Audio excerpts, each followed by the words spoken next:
Good evening. My name is Rachel Dunlap, and I'm currently a student at Colorado Christian University.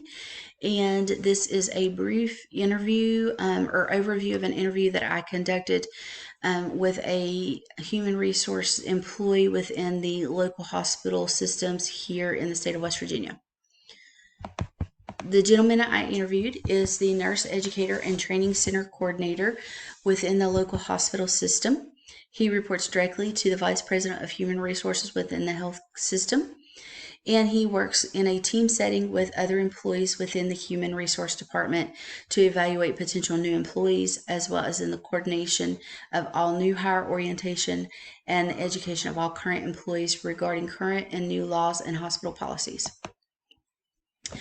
With the recent changes to employee law to protect employees and future employees from discrimination, and the recent changes and views on sexual harassment within the workplace, the gentleman I interviewed states that his company has developed a zero tolerance policy, and they've also recently developed a more defined social media policy, and they use this to monitor employees' social media in attempts to reduce the potential for employee discrimination among other employees and any association with the companies.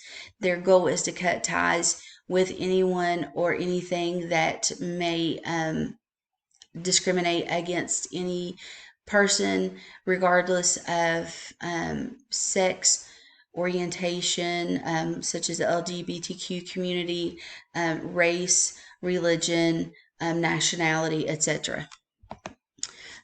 So the gentleman and I then discussed, what happens or how the company enforces a zero tolerance policy, and what steps are taken to enforce this policy.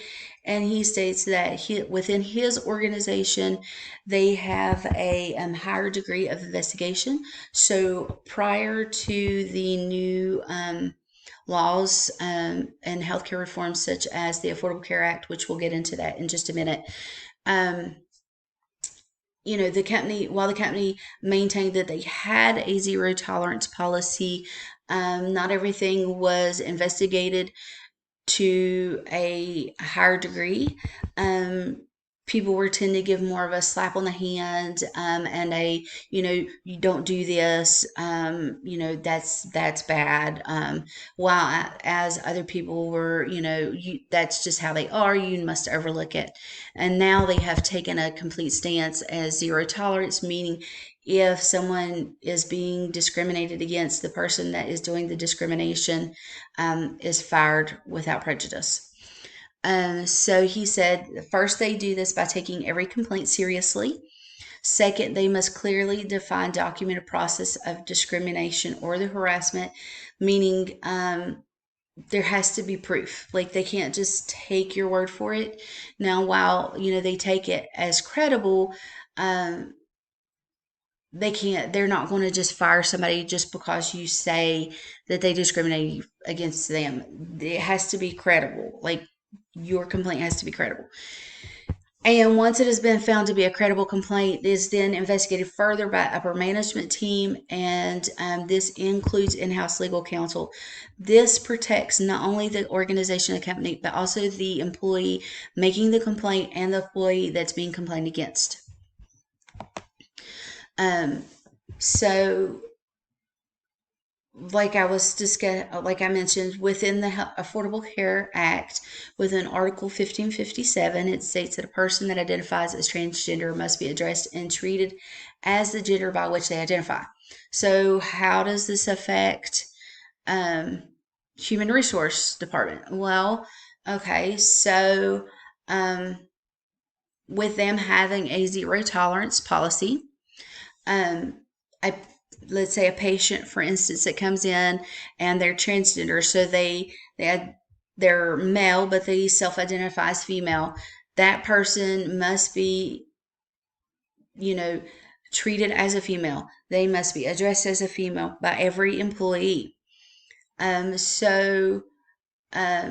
same goes with an employee that's being hired in or that works for the company. That individual is protected against discrimination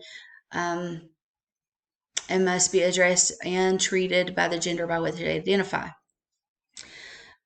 So then the gentleman and I discussed, well, how does a company, prevent that? How do they stop that discrimination or that harassment? And he said basically what they do is they educate their employees. They educate them regarding the laws and then regarding the company's policies. If then they also educate their staff on the consequences of not adhering to these companies' policies. And as I've mentioned before, this company holds a zero tolerance policy, so this equates to immediate termination.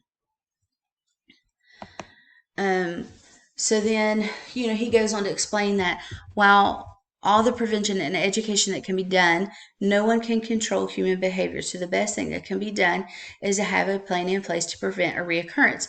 He said, if a deficiency is found, the key is to prevent it from reoccurring. This to me was profound because, that goes to understand that we can't control human behavior. So we're not going to be able to prevent everything. So the key to that is to prevent it from reoccurring. And that is, in essence, educating your employees regarding the company's policies and the stance on discrimination and harassment and what steps are going to be taken and the investigation process. And then, if it's found to be true, then you are terminated. No ifs, ands, or buts about it. The Bible holds a pretty good stance on discrimination. In Galatians 3:28, there's neither Jew nor Greek, there's neither slave nor free, there's no male or female, for you're all one in Christ. So one of the most important things that this gentleman definitely reinforced to me was that now, while he may hold his own personal opinions or beliefs regarding the LGBTQ community and the policies on this or the policies on that, he has to put those aside. He can't focus on his own personal opinions, belief. In order to be able to do his job and to do effectively and efficiently, he must adhere to the company policies and what the laws are. It is black and white. There's no gray area. There is a clearly defined line on which he must adhere to the company's policies. But with that being said, by having a biblical worldview, discrimination should be an issue.